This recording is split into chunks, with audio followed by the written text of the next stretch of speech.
छत्तीसगढ़ में कांग्रेस बीजेपी में वार पलटवार लगातार जारी है।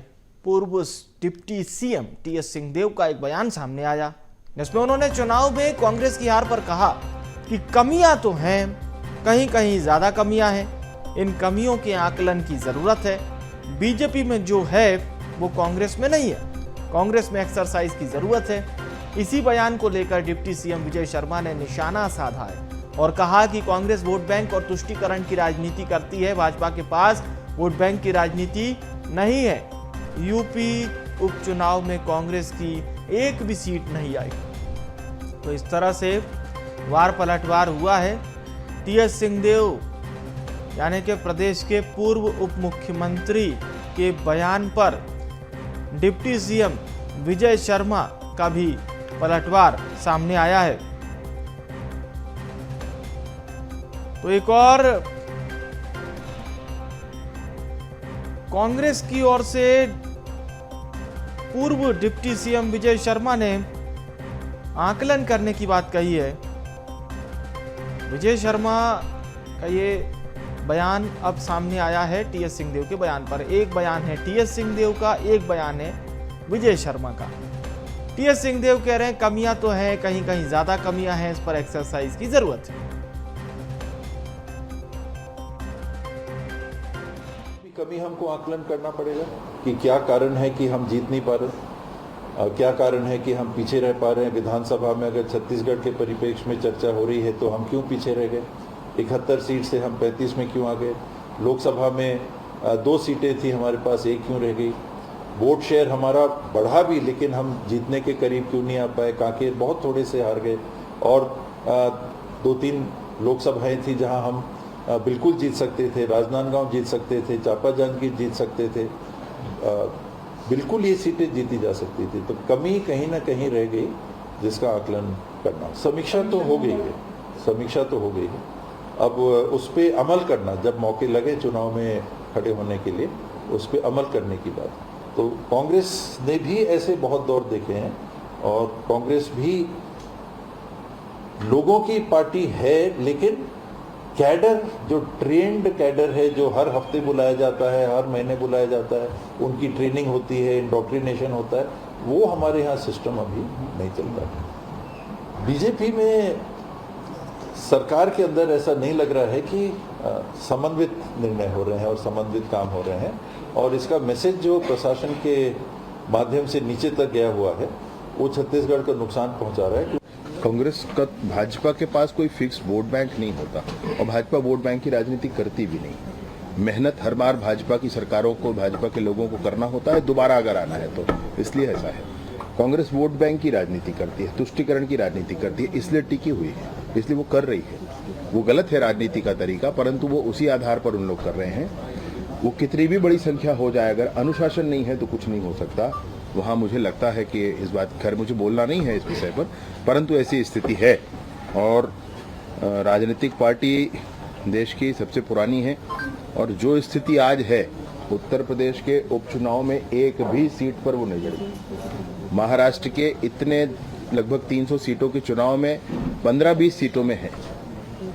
झारखंड में सरकार तो बनती है, लेकिन उनका हिस्सेदारी कितना है। कुल मिलाकर आप जो देखेंगे परिदृश्य कांग्रेस का, तो ये समझ से परे है। स्थानीय छत्तीसगढ़ में भी काफ़ी स्थितियां दिखती। अब बहुत ज़्यादा इसमें बोलना विषय नहीं है, परंतु मैं सोचता हूं कि समीक्षा अपनी अपनी सबको करनी ही चाहिए। और हमारे साथ चर्चा के लिए 2 खास मेहमान जुड़ रहे हैं। सत्यप्रकाश सिंह जी हमारे साथ जुड़ रहे हैं, प्रवक्ता हैं कांग्रेस पार्टी के, और राजीव चक्रवर्ती जी हमारे साथ जुड़ रहे हैं, प्रवक्ता हैं भारतीय जनता पार्टी के। आप दोनों का बहुत बहुत स्वागत है बीएसटीवी पर। शुरुआत करते हैं सत्यप्रकाश जी आपसे।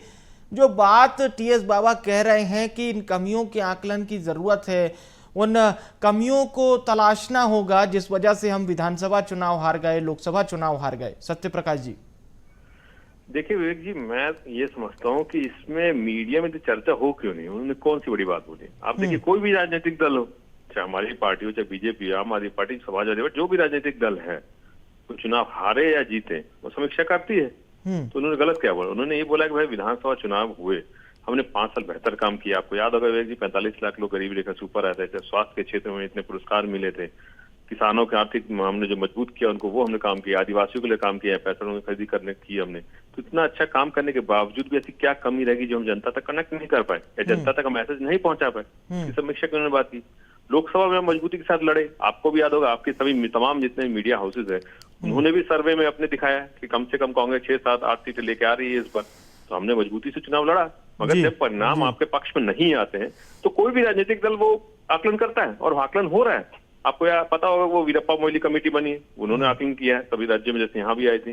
फिर हमारे प्रदेश अध्यक्ष जी, वरिष्ठ तमाम जितने पूर्व मुख्यमंत्री जी, तमाम जितने वरिष्ठ यहाँ प्रदेश के जो नेता है वो जिलों में गए हैं, बैठ के किए, प्रदेश कार्यालय में बैठ के हुई है, तो वो समीक्षा की है हम लोगों ने, और इसी पे काम हो रहा है। देखिए, मैं ये नहीं बोल रहा हूँ कि समीक्षा आज हुई तो कल ही बेहतर परिणाम आएंगे, परिणाम आएंगे। सत्य प्रकाश जी, टीएस बाबा ये भी तो कह रहे हैं कि कहीं ज्यादा कमियां हैं, उस पर आकलन करने की बहुत जरूरत है। ये तो कांग्रेस स्वीकार नहीं करेगी ना।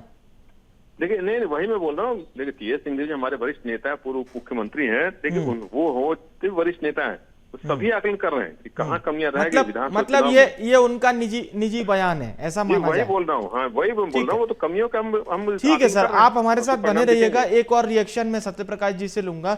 राजीव जी भी हमारे साथ बने हुए हैं। राजीव जी, विजय शर्मा जी से सवाल पूछा गया तो उन्होंने कहा कि साहब कांग्रेस पर ही आपने निशाना साध दिया है, वोट बैंक के आरोप लगा दिए, तुष्टीकरण करने के आरोप लगा दिए हैं कि कांग्रेस वोट बैंक और तुष्टीकरण की राजनीति करती है। बिल्कुल करती है। कांग्रेस का पूरा एजेंडा है जो जॉर्ज सोरोस का एजेंडा है, भारत को तोड़ने के लिए बार बार जातिगत जनगणना का छद्म रूप में लेकर और बार बार अल्पसंख्यक बंधुओं के बीच में जाकर कि आप खतरे में हो, आपका धर्मांतरण खतरे में, इस प्रकार से राजनीति करती है कांग्रेस पार्टी, जो देश की एकता और अखंडता के लिए अच्छा नहीं है। और अच्छा ये होता है कि आप चुनाव को खेल भावना से, स्पोर्टिंग स्पिरिट से करें और राजनीति करें, लेकिन देश की सद्भावना बिगाड़ कर जो राजनीति कांग्रेस करती है वो बहुत निंदनीय है। और इसीलिए टीएस सिंहदेव जी ने कहा है कि कांग्रेस को समीक्षा करनी चाहिए। जिस प्रकार से कांग्रेस के अंदर क्षेत्रीयतावाद का जो लड़ाई चल रहा है और टीएस बाबा के साथ जिस प्रकार से उपेक्षा की गई पूरे 5 वर्ष तक, उनके मंत्रालय की बैठक में उन्हें बुलाया नहीं जाता था, तो वो दर्द अभी छलक रहा है। देखिए, अभी तो सिर्फ दर्द छलका है, इसके बाद बहुत सारे जो जख्म हैं और जख्म के जो आंसू है वो भी दिखेंगे। और ये कांग्रेस पार्टी को जो एक विपक्ष का, लेकिन ये जो बात राजीव जी सिंहदेव जी कह रहे हैं कि कहीं कहीं ज्यादा कमियां हैं, तो ये किस और इशारा है? क्या इसमें बहुत सारी बातें शामिल हैं, जैसा कि आप कह रहे थे कि गुटबाजी का भी उन्हें शिकार रहना पड़ा बीती सरकार में? बिल्कुल बिल्कुल, जो उन्होंने कहा कि बहुत बड़ी कमियां हैं जिसे ध्यान नहीं दिया जा रहा है, वो कमी है कि जो पूरा कांग्रेस पार्टी है वो भूपेश बघेल जी की तरफ केंद्रित हो गया है। और कांग्रेस पार्टी जो पुरानी कांग्रेस हुआ करती थी वो अलग अलग वर्ग में सभी वर्गों को स्थान देती थी और महत्व जो जनप्रिय नेता है उनका सहयोग करती थी और राजनीति में उन्हें ऊपर रखती थी। लेकिन दुर्भाग्य से अभी कांग्रेस की पूरी राजनीति दिखलाई पड़ती है भूपेश बघेल जी के इर्द गिर्द, और जो जमीनी नेता है उन्हें हाशिए पर डाल दिया गया है। और कभी कभी तो टिकट वितरण में भी ऐसा आरोप लगता है कि उसमें खरीद फरोख्त हो रही है। ये कांग्रेस के लोग आरोप लगाते हैं, हम नहीं लगाते हैं। तो ये बहुत बड़ी एक लैकुना और वैक्यूम कांग्रेस पार्टी के अंदर दिखती है।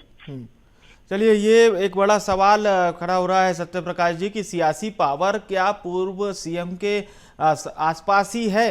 क्योंकि टीएस बाबा उस वक्त गुटबाजी के आरोप भी लगाते थे, बीजेपी विपक्ष में थी तो उनका समर्थन भी करती थी कि खुल के अपनी बात कोई तो कह रहा है। सत्य प्रकाश जी बोलना चाहूंगा जी वही विवेक जी, मेरे को थोड़ा समय दीजिए, मैं 2-3 बातें रखना चाहूंगा। जी बोलिए, राजीव जी भी सुन रहे हैं, बोलिए। मैं वही बोल रहा हूँ। देखिए, गुटबाजी की बात कौन कर रहा है? सत्ता में बैठे हैं, सत्ता में बैठने में 2 मंत्री पद आज तक 1 साल हो गया खाली है, निगम मंडल नहीं भर पाए हैं। किसकी वजह से पूछिए?